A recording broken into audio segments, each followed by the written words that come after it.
Bonsoir à toutes et à tous, bienvenue dans 85 chrono agenda. On se retrouve comme tous les jeudis soirs pour vous présenter les principaux rendez-vous sportifs à venir. Et à mes côtés sur ce plateau, Alexandre Lenaour. Bonsoir Alexandre. Bonsoir Aurélien. Et on va parler tir sportif ce soir dans 85 chrono avec notre invité Patrice Simler. Bonsoir. Bonsoir. Vous êtes président de la Ligue de tir des Pays de la Loire, également vice-président du comité départemental. Et on va parler dans quelques instants de l'événement qui aura lieu tout au long du week-end aux Herbiers, championnat régional de tir 10 mètres indoor. Mais avant cela, Alexandre, on va revenir sur l'actualité sportive et notamment la voile, puisque la route du Rhum, les arrivées se poursuivent sur la route du Rhum. Effectivement, et nous vous en parlions la semaine dernière, les premières arrivées sur la route du Rhum. Charles Caudrelier, vainqueur, puis François Gabard et Thomas Coville pour compléter le podium, tous les trois dans la catégorie ultime, qui avait battu le record détenu par Francis Joyon. On en est aujourd'hui au 16e jour de course et il y a du nouveau pour nos skippers vendéens en classe 40. D'abord, après 14 jours, 22 heures, 18 minutes et 20 secondes, Xavier Macaire est arrivé aujourd'hui à 12h33 heure française. Le skipper du classe 40 groupe SNEF se classe 6e de sa catégorie. Une fin de course épique et un peu cruelle pour Xavier Macaire. Longtemps classé 5e, le Vendéen s'est fait doubler en toute fin de course par son compatriote Antoine Carpentier qui franchit la ligne 7 minutes et 35 secondes avant lui. La catégorie classe 40 d'ailleurs remportée hier par Johan Richomme et on le voit sur ces images, il était très tôt hier matin à Pointe-à-Pitre, 3h52 très précisément, 9h52 en France pour l'arrivée d'Arnaud Boissière à bord de son IMOCA la Micaline. Le Vendéen couple la ligne d'arrivée après 13 jours, 19h37 minutes et 20 secondes. Il est 17e chez les IMOCA. Les premiers IMOCA d'ailleurs étaient arrivés tôt lundi matin avec Thomas Ruyant en tête. Et je vous propose justement maintenant d'écouter nos deux skippers vendéens, Xavier Macaire puis Arnaud Boissière, sur les pontons de Pointe-à-Pitre. J'ai plein d'émotions et de sentiments partagés, des bons et des petits énervements de cette fin de course où je me suis fait doubler ce matin alors que pour moi la 5e place cette nuit elle était acquise. Et voilà, et j'ai pas été assez vigilant et Antoine Carpentier il avait pas d'AIS sur son bateau parce qu'il a plus d'antenne VHF. Et quand je me suis rendu compte qu'il était à l'attaque pour me doubler, c'était trop tard, il était déjà à côté de moi en train de me doubler. Et voilà, et du coup malgré une course super où j'ai fait plein de trucs bien, où j'ai une grosse détermination, de la réussite sur beaucoup de choses, des galères aussi, mais c'est dommage de finir sur cette petite note là, de se faire doubler le dernier jour, le dernier matin. J'ai essayé de jouer les premiers jours comme je voulais, partir un peu à l'ouest. Un premier coup, ça n'a pas marché. Un deuxième coup, ça n'a pas marché. Un troisième coup, ça a un peu marché. Et puis le quatrième coup, c'est celui qu'il fallait faire, mais je ne pouvais pas le faire. Mais j'ai pas de regrets parce que j'ai joué et puis je pense que j'étais opportuniste dans mes choix. C'est des choix que j'avais un peu fait avant de partir déjà. Le scénario que j'avais un peu imaginé. Le premier front, c'était le plus fort, je trouve. C'était quand même fort. Mais le bateau, il est prêt pour ça, il aime ça. Donc j'étais plutôt bien dedans. Et puis un mot rapide sur nos deux autres skippers vendéens engagés dans cette route du Rhum. Benjamin Dutreux sur son IMOCA Guyot Environnement Water Family se classe 8e. Il est arrivé mardi, peu après 14h heure française. Et puis enfin Manuel Cousin entrevoit lui la fin de course. Son IMOCA Groupe 7 pointe actuellement 30e à 250 000 de l'arrivée. Comme je vous le disais, il y aura du tir sportif ce week-end aux Herbiers avec le championnat régional 10 mètres indoor, organisé donc par la Ligue des Pays de la Loire, le comité de Vendée et puis la société de tir Air Bretaise. Ça sera donc tout au long du week-end au Parc Expo aux Herbiers. Patrice Simler, vous êtes président de la Ligue. Expliquez-nous, alors de la manière la plus simple possible, puisqu'il y a sûrement beaucoup de téléspectateurs qui ne connaissent pas ces disciplines, ce qui va se passer ce week-end aux Herbiers. Alors, ce week-end aux Herbiers, en fin de compte, c'est la résultante des championnats départementaux. Puisque avant de passer donc au championnat régional, donc chaque département organisait ses départementaux, donc a accueilli ses tireurs pour tirer à 10 mètres, donc avec des carabines, pistolets, à petits plombs, des petits plombs de fête foraine, donc et ce à 10 mètres, ainsi que de l'arbalète. On tire en précision et en vitesse également. Et à l'issue de ces départementaux, les tireurs qui ont fait les points pour accéder aux régionaux vont pouvoir concourir ce week-end. Donc pour essayer de participer au championnat de France. Alors on voit à l'image le dernier championnat régional, alors qui a eu lieu au tout début de l'année, au mois de janvier, c'était déjà aux Herbiers. Ça sera encore aux Herbiers l'année prochaine, ça a été signé pour 3 ans. Tout à fait. Différents types d'armes vont être représentés. Oui, donc il va y avoir, comme je vous l'ai dit, des pistolets, des carabines et de l'arbalète. Et une petite également, on fait tirer donc des paratirs, c'est-à-dire des gens qui sont en situation de handicap. Et on fait tirer notamment dans ces personnes qui sont en situation de handicap, des gens qui sont atteints de cécité. Alors c'est un peu surprenant. C'est un peu surprenant, effectivement. Mais donc, ils ont un matériel adéquat qui se fixe sur la carabine et sur la cible. Ça donne un petit réceptacle et donc, ils sont alimentés par un casque qui leur fournit un son plus ou moins aigu. Et au fur et à mesure qu'ils se rapprochent du centre, avec la dextérité, je veux dire, sonore qu'ils ont, ils appuient quand ils pensent être sur le 10. Voilà. Mais quand on arrive à faire tirer ces personnes en situation de handicap. Ça va. Et vous parliez justement, il y a du tir de précision et du tir de vitesse. Alors en vitesse, on se situe à combien de temps environ pour tirer ? 10 secondes. Très bien. Okay. Pour tirer 5 coups. D'accord. Voilà. 5 coups quand même, c'est très rapide en 10 secondes. C'est très rapide. Oui, c'est très rapide. Ça, c'est quelque chose qui s'acquiert avec le temps. Voilà. Combien de tireurs, de participants sont prévus ce week-end ? Alors à peu près 400 tireurs, un petit peu plus, pour quasiment 470 tirs, puisque certains tireurs font plusieurs disciplines. Et alors, pour le public, est-ce que c'est assez simple de suivre la compétition ? Comment ça se passe ? Alors, c'est tout à fait simple, parce qu'en fin de compte, on tire sur de la ciblerie électronique. Donc, en retour, on a au niveau des spectateurs des téléviseurs qui prennent 10 cibles, en fin de compte, et les spectateurs peuvent voir les points des 10 concurrents qui sont en train de tirer, donc sur ce téléviseur-là, et ça permet donc de les suivre, de suivre les impacts qui sont faits, et donc tout au bout du temps, tout au bout de leur match, on peut suivre ces tireurs-là. Donc ça devient quelque chose d'interactif. Voilà. Très bien. Et donc, on a dit qualificatif pour ensuite un championnat de France ? Oui, tout à fait. Donc c'est... Une fois que les tirs ont terminé, donc il y a un palmarès, bien entendu, qui est réalisé. Ce palmarès-là est envoyé à la Fédération française de tir, qui, elle, récupère l'ensemble des résultats de tous les régionaux de France, des 28 ligues. Elle les compile. Et ensuite, suivant les disciplines, suivant les catégories, il y a un certain nombre de tireurs qui sont qualifiés pour les championnats de France. D'accord. Voilà. Donc, mieux on fait, plus on a de chance. Voilà. On continue bien sûr à parler de tir sportif dans quelques instants avec vous, Patrice Simler, donc de ce championnat régional aux Herbiers ce week-end. Mais on va commencer à énumérer les rendez-vous sportifs, Alexandre, en commençant par du football. Du football, exactement, avec le premier rendez-vous de ce week-end que j'ai envie de vous annoncer. Ce sont les filles de La Roche ESO. Après leur très large succès le week-end dernier au premier tour de la Coupe de France, 8-0 tout de même face à Mousillon, les Ornésiennes retrouvent la D2. Dimanche à 14h, rencontre à suivre face à les Moulineaux. Les Ornésiennes tenteront de décrocher leur 3e victoire de suite en championnat.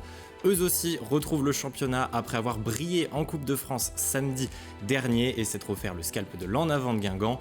10e journée de National 2 pour les Herbiers. Déplacement du côté de Romorantin demain soir à 19h. Les Rouges et Noirs sont sur une belle dynamique.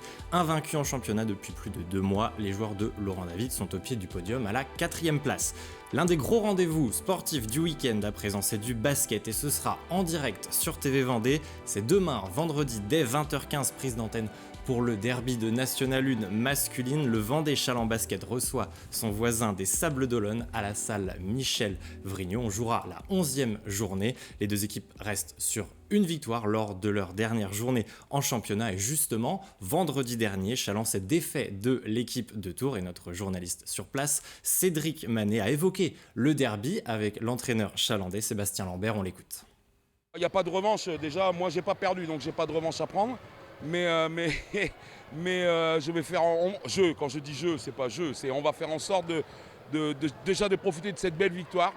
Parce que c'est vrai que moi, je le ressens, le derby de l'extérieur, puisqu'on me parle de derby depuis maintenant 3 semaines.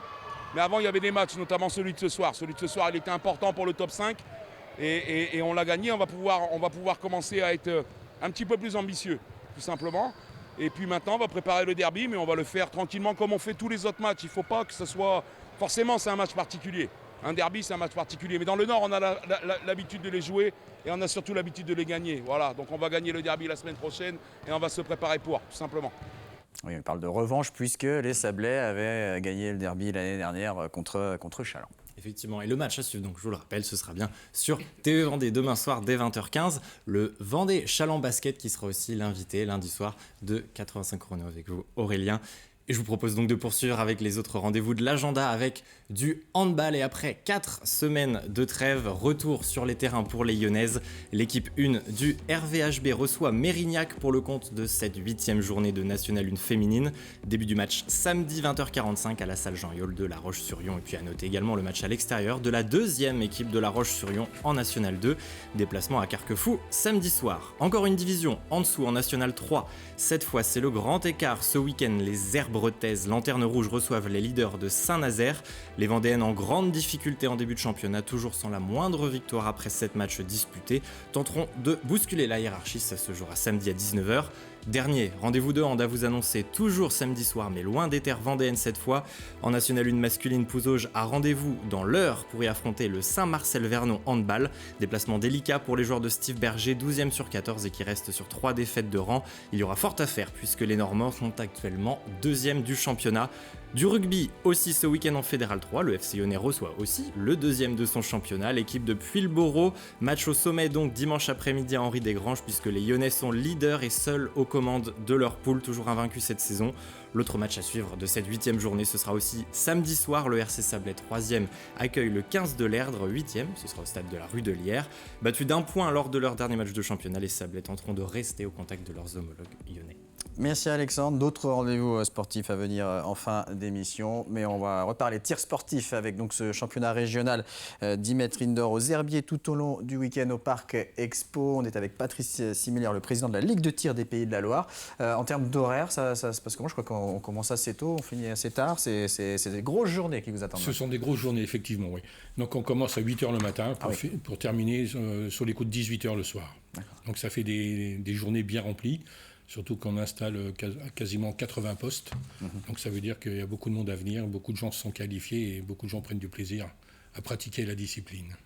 Comment se porte cette discipline en Vendée, en termes de nombre de pratiquants, en termes de résultats?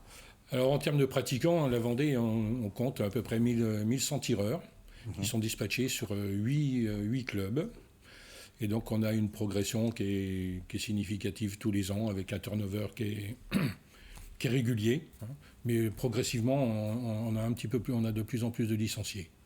Et par rapport aux autres départements, comment on se situe? C'est d'une manière générale pareil sur les autres départements de la Ligue, et c'est un phénomène également national. Et est-ce qu'il y a un profil type de tireur? Est-ce qu'on trouve de tout, tous les âges? Est-ce qu'il y a autant d'hommes que de femmes? Comment c'est réparti? Alors, il y a plus d'hommes que de femmes, il est vrai. Les femmes ne représentent qu'à peu près 12% de nos adhérents. Alors qu'en compétition, elles représentent une trentaine de pourcents. D'accord. À contrario. Donc les féminines, à peu près 12%. On commence le tir à partir de 8 ans. Et la grosse majorité, ce sont ce qu'on appelle les S2, les S3. Voilà. Et ce sont majoritairement des hommes. Voilà. Comment vous pouvez, entre guillemets, vendre cette discipline, ou en tout cas vanter ses mérites et éventuellement attirer du monde? Quelles sont les qualités de ce sport? Les qualités du sport. Les qualités du sport, quand on accueille des jeunes dans nos écoles de tir, la première chose qu'on leur apprend, c'est la sécurité. L'utilisation d'une arme, c'est pas anodin. Même si c'est au départ que du petit plomb, mais c'est pas anodin. Donc on leur apprend la sécurité. Et la sécurité est la légitimité de notre sport. Et ce sport, en fin de compte, quand il faut tellement maîtriser son corps au niveau de la respiration, au niveau de la stature, au niveau du lâcher, au niveau de la vision. En fin de compte, on arrive à avoir des gens qui sont totalement concentrés et qui maîtrisent totalement leur corps. Et on arrive à avoir des enfants, je parle surtout des enfants qui sont intrépides, je veux dire, chez eux. Et le tir sportif arrive à les canaliser, arrive à les calmer. Parce qu'en fin de compte, vu qu'il faut maîtriser un tas de choses, un tas de paramètres pour pouvoir faire un tir juste, pour avoir atteint le 10, parce qu'à 10 mètres, un 10 à la carabine, c'est pas plus gros qu'une tête d'épingle.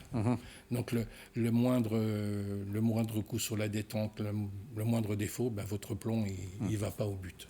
Voilà. Justement, vous avez anticipé une de mes interrogations. Il y a une préparation physique, mais il y a aussi un côté mental. Comment est-ce qu'on se prépare avant de faire un tir? Il y a peut-être aux entraînements, ça se travaille aussi. Les entraîneurs, les animateurs qui sont dans les clubs sont là pour entraîner les gamins. Et au niveau du comité départemental, nous avons un collectif. Donc on a regroupé les 10-12 meilleurs tireurs, jeunes tireurs, puisque on a des benjamins et cadets. Et l'animatrice qui les prend en charge, justement, elle travaille un petit peu le mental, de façon à ce que les enfants puissent appréhender la compétition sereinement. Voilà. Et dans les clubs, ça se travaille à chaque séance d'entraînement pour les gamins. Un dernier mot rapidement, là, en parlant de résultats.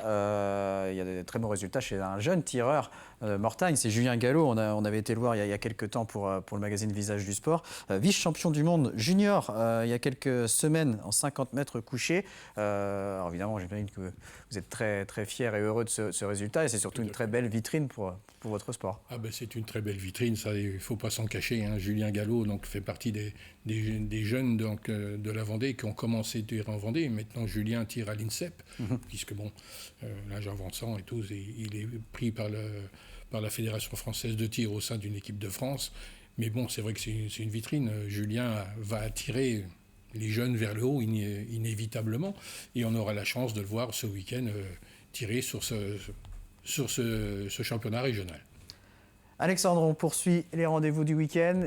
Il y aura du ring hockey notamment. Effectivement, on commence avec cette dernière partie de l'agenda. Ce sera la 7e journée de National 1 Elite pour nos équipes vendéennes. En ring hockey, vous l'avez dit Aurélien, la Roche-sur-Yon a rendez-vous samedi soir à l'Angelle-Millière face à Lyon. Les Rodaniens, 9e, qui talonnent les joueurs de Marc Salicru, 8e après leur succès dans le derby le week-end dernier face au Poiré-sur-Vie. Et puis les Genoux, justement toujours bon dernier du championnat, se rendront tôt chez les Girondins de Coutras. Le Poiré tentera d'enfin débloquer son compteur. Eux, en tout cas, n'en finissent plus de faire tourner leur compteur cette saison en hockey sur glace. Le Hogli reçoit Poitiers pour la 6e journée de championnat de Détroit. 5 victoires en 5 matchs pour les Lyonnais qui visent un 6e succès de rang. Réponse samedi, 18h30 à la patinoire du complexe Arago. Elles, de leur côté, visent un premier succès cette saison. Rendez-vous de volley samedi soir pour les Landgénusson. 7e journée de National 3 féminine. Les Vendéennes dernières jouent l'une des équipes en forme de ce début de saison, La Rochelle, 2e au classement. Et leurs homologues masculins du Montaigu Vendée-Bouffay handball joueront eux aussi ce week-end face à Tarascon-Foix pour la 7e journée de NM3 samedi soir. Autre déplacement à suivre ce week-end en tennis. Entrée en lice des Lyonnaises dans le championnat de France Interclub Senior. Le TEY a rendez-vous dans le Val d'Oise sur les cours de Villiers-le-Bel. 4 simples et 2 doubles au programme pour les joueuses emmenées par Mathieu. Un cours à suivre ce dimanche. Retour en Vendée avec du water polo. La Roche-sur-Yon reçoit Saint-Nazaire à la piscine du Cap samedi soir. 4e journée du championnat des Pays de la Loire. Les Lyonnais restent sur une large victoire 16-4 glanée à Cholet le week-end dernier. Ils tenteront de décrocher un 3e succès de rang. Allez, avant-dernier rendez-vous du week-end dimanche dès midi. Lancement des premières courses du cyclocross organisé par le Saint-Jean-de-Mont Vendée Cyclisme. Ça se passera avenue de la Forêt à Saint-Jean-de-Mont. Donc, et on termine avec de la course à pied. L'Athletic Club du Pays des Achats organise sa corrida dimanche matin, 2 formats au choix, 6,7 ou 10 km. Course adulte à 10h, course enfant 11h15, départ groupé depuis la salle Antoine Rigaudot à la Motte-à-Char. Voilà, vous avez le choix pour aller voir du sport ce week-end en Vendée. Vous avez également donc le championnat régional de tir sportif 10 mètres indoor au Parc Expo des Herbiers. Tout au long de la journée, vous aurez des écrans pour suivre en tout confort cette compétition. Merci beaucoup, Patrice Simler, d'être venu nous en parler. Bon courage, puisque vous avez un gros week-end qui vous attend. Merci Alexandre. Donc prochain rendez-vous sport, vous l'avez compris, de ce vendredi soir, 20h15 pour le derby de basket Chaland les Sables d'Olonne. On retrouvera ensuite Alexandre lundi matin dans la matinale pour le Journal des Sports. Et puis 85 chronos lundi soir avec notamment le président et le coach du Vendée Chaland Basket. Très bonne soirée à tous.